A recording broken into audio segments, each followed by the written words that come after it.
Assalamualaikum warahmatullahi wabarakatuh. Good afternoon. At first, I would like to say thanks for my examiner, also to Mrs. Auli Damayanti and Mr. Adi Winarko as my supervisor. Let me introduce myself. My name is Novindana Larati. I would like to present my thesis. The title is Application of Hybrid Artificial Neural Network, Extreme Learning Machine, and Flower Pollination Algorithm to predict the burn area in Kalimantan Island. The first part of this presentation is introduction. Forest fires is one of the environmental problems that often occur in Indonesia. Forest fires cause disadvantages in life. According to Gunawan 2016, direct impacts of forest fires include the emergence of respiratory tract disease, transboundary haze pollution to the territory of neighboring countries, and the decline in biodiversity due to forest destruction. Based on the official website of the Ministry of Environment and Forestry, in 2018, Kalimantan became the largest contributor of burn area compared to other islands in Indonesia. Rehabilitation efforts of burn area in Kalimantan are needed. Certainly, it must be based on good preparation and planning to support its success. One effort that can be done is predict the burn area in Kalimantan Island within a certain time period. Prediction is a process to predict about something that is most likely to occur in the future, based on information in the past and present. Currently, artificial neural networks become one of the methods developed to support patterns as well as predictions. According to Herawati and Junai 2014, using artificial neural networks in predicting or forecasting methods make the forecasting model more optimal so that the acquisition results are higher. There are several learning methods in artificial neural networks, one of which is the extreme learning machine method. The advantages of the ALM method have a faster learning speed than traditional learning methods. However, the application of artificial neural network for forecasting requires a lot of time because it needs to conduct experiments in determining the magnitude of the learning rate, the number of hidden layers, and the number of neurons in it, and the best weight and bias. So, it needs to be optimized to obtain accurate forecasting results in a short time. In research, the optimization method used is flower pollination algorithm. This algorithm is very fast in computation and development of the previous intelligent algorithm, which was also discovered by Shin Se-young. Based on the background, research will be carried out on the application of hybrid artificial neural network, extreme learning machine, and flower pollination algorithm to predict the burn area in Kalimantan Island. There are three problems of analysis in this research. First, how to apply hybrid artificial neural network, extreme learning machine, and flower pollination algorithm to predict the burn area. The second one, how to make program hybrid artificial neural network, extreme learning machine, and flower pollination algorithm to predict the burn area. And the last one, how to implement program hybrid artificial neural network, extreme learning machine, and flower pollination algorithm to predict the burn area in Kalimantan Island. The purpose of this research is to answer the problem formulation. Scope of problem. The data analyzed is climate data and a burn area data on Kalimantan Island each month in 1998 until 2015 obtained from the LIPI Informatics Research Center. Selanjutnya adalah tinjauan pustaka. Kebakaran hutan dan lahan merupakan salah satu permasalahan lingkungan yang sering terjadi di beberapa wilayah Indonesia. Salah satunya adalah Pulau Kalimantan. Takoni tahun 2003 menjelaskan bahwa kebakaran hutan dan lahan dianggap sebagai ancaman potensial bagi pembangunan berkelanjutan karena dampaknya secara langsung pada ekosistem, keanekaragaman hayati, hingga kontribusi emisi karbon. Saat ini terdapat berbagai upaya yang dilakukan pemerintah dalam mengantisipasi dan menangani masalah kebakaran hutan. Salah satunya dengan mengidentifikasi area bekas kebakaran hutan untuk proses rehabilitasi. Selanjutnya adalah jaringan syaraf tiruan. Jaringan syaraf tiruan merupakan konsep pengolahan informasi yang terinspirasi oleh sistem syaraf biologi manusia, seperti proses informasi pada otak manusia. Terdapat beberapa komponen dalam jaringan syaraf tiruan. Yang pertama adalah arsitektur jaringan. Terdapat beberapa jenis arsitektur jaringan. Yang pertama ada single layer net atau jaringan dengan lapisan tunggal. Node-node dalam jaringan ini dikelompokkan menjadi dua bagian, yaitu node input dan node output.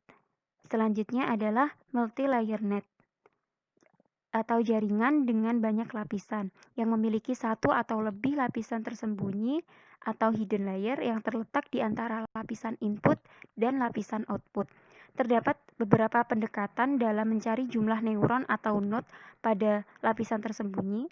Adapun salah satu rumusnya adalah L sama dengan N, dengan L merupakan banyaknya neuron atau node pada lapisan tersembunyi, sedangkan N adalah banyaknya neuron pada lapisan input. Selanjutnya adalah metode pelatihan data. Adapun terdapat dua jenis metode pelatihan.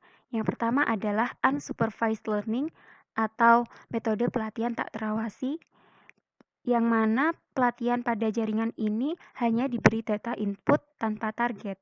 Sedangkan contohnya sendiri adalah LVK dan Kohonensom. Kemudian yang kedua, supervised learning, yakni metode pelatihan terawasi yang data pelatihannya terdiri atas pasangan input dan juga target yang diharapkan. Selanjutnya adalah fungsi aktivasi. Fungsi aktivasi adalah aturan yang memetakan penjumlahan input elemen pemroses terhadap outputnya. Fungsi ini digunakan untuk menentukan keluaran suatu neuron. Selanjutnya adalah Extreme Learning Machine. Extreme Learning Machine merupakan suatu metode pelatihan yang baru dalam jaringan syaraf tiruan dan termasuk metode pelatihan yang terawasi. Pada metode ELM, bobot masukan dan bias awal ditentukan secara acak. Setelah itu, matriks keluaran dari lapisan tersembunyi digunakan dalam perhitungan bobot akhir. Selanjutnya adalah Flower Pollination Algorithm atau FPA. FPA adalah algoritma yang terinspirasi dari alam, khususnya penyerbukan tanaman berbunga. Algoritma ini disesuaikan dengan penyerbukan bunga yang sebenarnya, yaitu dengan konsep penyerbukan yang terdiri atas dua jenis, yaitu penyerbukan silang atau penyerbukan global, dan penyerbukan sendiri atau penyerbukan lokal. Proses tersebut dapat direpresentasikan secara matematis seperti yang tertera pada slide, dengan keterangan XIT merupakan bunga ke I pada iterasi ke T. XI T plus 1 merupakan bunga ke I pada iterasi ke T plus 1.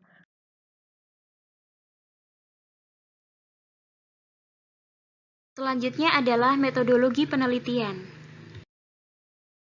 Adapun langkah-langkah yang digunakan dalam penulisan ini adalah sebagai berikut. Yang pertama adalah mengkaji pustaka mengenai permasalahan kebakaran hutan, prediksi, jaringan syaraf tiruan metode Extreme Learning Machine, Flower Pollination Algorithm, serta hybrid metode.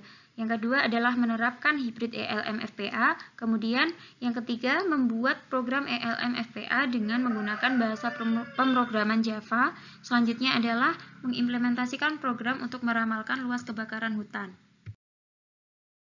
Berikut ini merupakan flowchart dari proses pelatihan. Yang pertama adalah mulai, kemudian input data pelatihan, step size atau alpha, switch probability atau PA dan lambda, jumlah bunga, maksimum iterasi, dan batas MSE. Kemudian membangkitkan populasi awal bunga yang selanjutnya akan dikonversi menjadi bobot dan bias. Selanjutnya menghitung nilai fungsi tujuan atau MSE. Kemudian dicek apakah MSE-nya itu kurang dari batas MSE atau iterasinya sama dengan maks iterasi. Jika tidak, maka masuk ke dalam proses Flower Pollination Algorithm dan kemudian dihitung lagi nilai fungsi tujuan atau MSE. Tapi jika iya, maka bobot dan bias terbaik akan dicetak dan selesai. Kemudian untuk flowchart proses uji validasi, yang pertama adalah mulai, kemudian input data uji validasi, input bunga dan bobot dan bias terbaik pada proses pelatihan, kemudian hitung nilai fungsi tujuan dan selesai. Berikut ini merupakan flowchart dari proses FPA dan proses hitung nilai fungsi tujuan.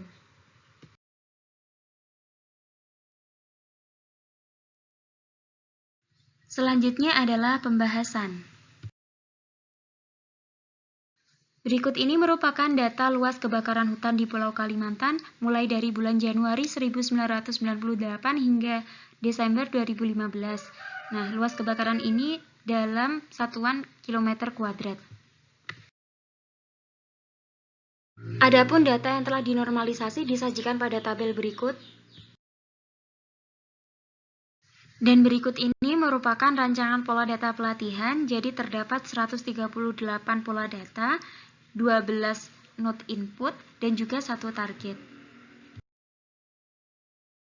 Untuk rancangan pola data uji validasi disajikan pada tabel berikut.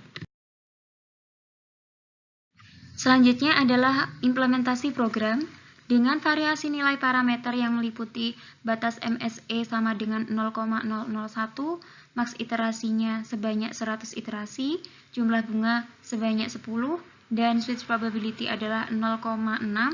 Kemudian untuk lambda alpha seperti yang tertera pada tabel, maka diperoleh nilai MSE pelatihan dan MSE uji validasi seperti pada tabel.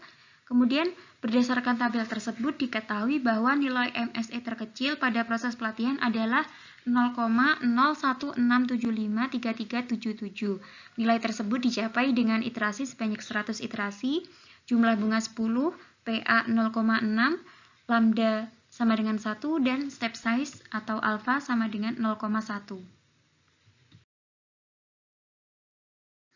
Untuk bobot dan bias terbaik pada proses pelatihan disajikan pada tabel, dan berdasarkan nilai bobot dan bias tersebut diperoleh nilai beta seperti yang tertera pada slide.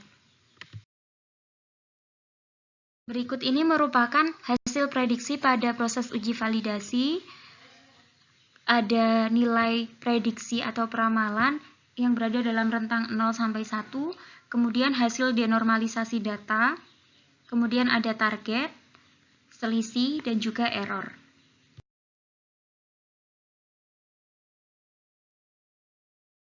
Berdasarkan tabel tersebut, grafik nilai prediksi luas kebakaran hasil uji validasi dengan luas kebakaran aktual disajikan pada gambar berikut. Berikutnya adalah kesimpulan dan saran. Kesimpulan pada penelitian ini adalah hybrid ELM FPA dapat digunakan untuk memprediksi luas kebakaran hutan di Pulau Kalimantan. FPA dapat digunakan untuk mengoptimalkan nilai bobot dan bias yang digunakan pada proses ELM. Selanjutnya adalah program yang digunakan dalam memprediksi luas kebakaran hutan menggunakan hybrid ELM FPA adalah bahasa pemrograman Java dengan menggunakan software NetBeans IDE 8.2. Kemudian yang ketiga, berdasarkan implementasi program menggunakan luas kebakaran hutan di Pulau Kalimantan diperoleh nilai MSE pelatihan terkecil sebesar 0,0167 dengan nilai MSE uji validasi sebesar 0,17.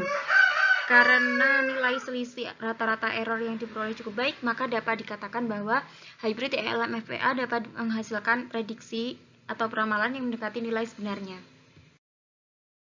Saran untuk penelitian selanjutnya adalah diharapkan mampu menerapkan hybrid ELM FPA dengan melibatkan data iklim yang mempengaruhi luas kebakaran hutan, sehingga hasil prediksi yang diperoleh diharapkan lebih akurat.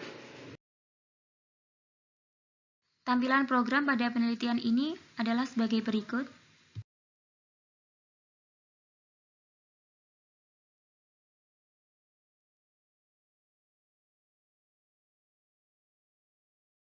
Sekian presentasi dari saya. Terima kasih atas perhatian Bapak dan Ibu. Wassalamualaikum warahmatullahi wabarakatuh.